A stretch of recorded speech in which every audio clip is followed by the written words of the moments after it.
The thing that's always interested me as an artist across any story that I tell, or as a storyteller, is that I usually tell ones that are um, told through a marginalized lens of some kind. And because of my heritage, it's usually always a South Asian lens, and because of my sexuality as well. But it's not the only stories I'm interested. I'm just interested in voices who aren't represented to be represented. So however best I can do that, that's what I'm interested Yeah. in. Let's do this.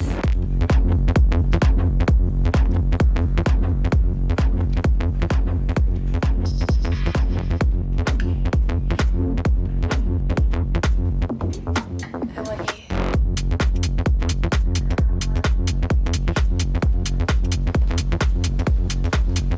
Hi everyone, it's Silesh Ram, AsianCultureVulture.com. Thanks for joining me.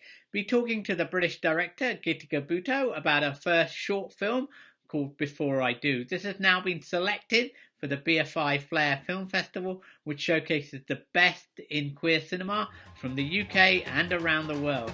So let's go and talk to Gitika about this film.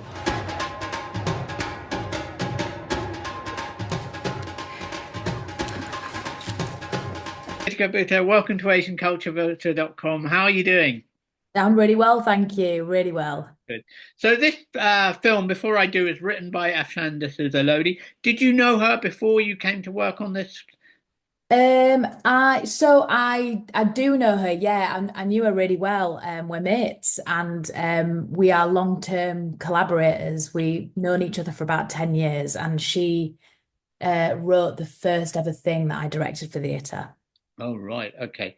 And you come from a theatre background in film? Yes, I absolutely do. Yeah, that's been my way into filmmaking. I've been doing theatre for a really long time, directing theatre, and yeah, that's absolutely my first love and first passion. What was it about the script Before I Do that really wanted you to make this film? So it was an idea that both of us had actually had together, and developed from the seed of the idea. We were talking a lot about what it means to be queer and what it means to be brown women. And also looking at like all of the queer films out there, the thing that we'd noticed was like how our like white counterparts were able to dream about sexuality and explore that in a however they sort of wanted to, in a way. There was like a freedom to it. And we'd never really seen a brown woman at the heart of a story like that who was able to explore freely. And that's what drew us to developing the idea and then Afshan making this amazing script. Yeah. So do you think those kind of cultural inhibitions of being able to dream freely, is that what you're trying to shift a bit? I think both of us, this comes from a place of wanting to push the conversation forward, and it not just being about being accepted, and trying to take that fear and anxiety away from somebody that might not have even come out yet. It's about going, how do we shift this conversation, this dial forward, so that we can start to have advanced conversations and thoughts around it that feel healthy. And is this like your first professional short, or have you done? Yeah, Right. Okay. Fantastic. Congratulations. thank you so much. It's brilliant to have Shobna Gulati and Ayesha Dharker in. How did you manage to get them in your first short film? I just asked. They are total icons and legends, as you know. Do you know what I mean? Like they're a huge part of Had you worked with cinema. them in the theatre? Have I? Yes, I'd worked with Ayesha Dharker. I worked with at the National in London. She was in a production of Father and the Assassin. So we met down in London a few years ago. And I just really connected with her. She's also really talented. So as soon as the producer asked who would you like to be in that role, both of those roles, those two women were like first on my list.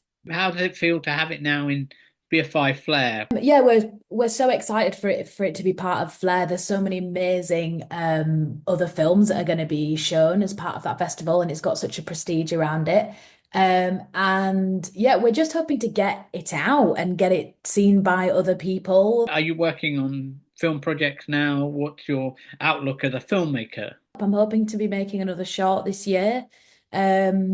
And I've been approached by another set of producers to make another short, and potentially developing a feature film idea, which Oh, is exciting. really scary but super exciting. But I've got a real thirst for it now. So that's absolutely what I'm going to be going after. You want to explore the queer space in filmmaking, or is that something that's only a small element of what you want to do? I think I'll never say no to exploring more queer stories. The thing that's always interested me as an artist across any story that I tell, or as a storyteller, is that I usually tell ones that are um, told through a marginalized lens of some kind. And because of my heritage, it's usually always a South Asian lens, and because of my sexuality as well. But it's not the only stories I'm interested. I'm just interested in voices who aren't represented to be represented. So however best I can do that, that's what I'm interested Yeah. in. And do you think we need to see more films like this in this South Asian? I'm very interested, obviously, in the South Asian element. We're Asian culture, so and that playing in the larger kind of queer culture and how the dynamics work. Yeah, I think it's really difficult because I think you can't talk for a whole diaspora of people, right? And I think you can't have a message that's going to ring true for a whole diaspora either. And people's experiences, everybody's queer experience is different. Everybody's experience of being brown, living in whatever part of the world is different, right? And I think it's just about creating nuanced stories that feel specific and not generalized. And I think that's maybe where I felt disappointed sometimes seeing films that feel general and feel kind of like, oh, that feels just almost like a pastiche of what it means to be South Asian. And I think it's about the details. So I want to be creating films that do that, and I hope that this has done that. Well, thanks so much for joining me, and good luck at Flair.